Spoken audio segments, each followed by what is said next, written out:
അത് പിന്നെ പണ്ടേ അങ്ങനെയാണല്ലോ, കുറച്ച് വൈകിയേ കിട്ടൂ. എന്ത് തിരിച്ചറിവ്? തിരിച്ചറിവുണ്ടാവുന്നൊക്കെ നല്ല.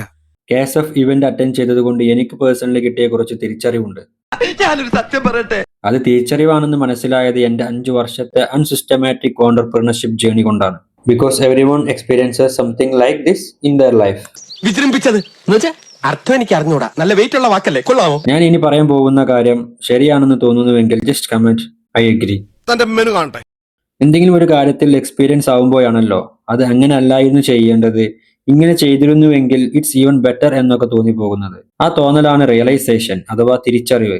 എനിക്ക് ഇത് എക്സ്പീരിയൻസ് ചെയ്യാൻ പറ്റിയത് KSFന്റെ 2 ദിവസത്തെ ഇവന്റിൽ നിന്ന്. അപ്പൊ പറഞ്ഞു വരുന്നത്, എന്റെ ഈ ജേണിയിൽ ഒരു റീകൺസ്ട്രക്ഷൻ അനിവാര്യമാണ്.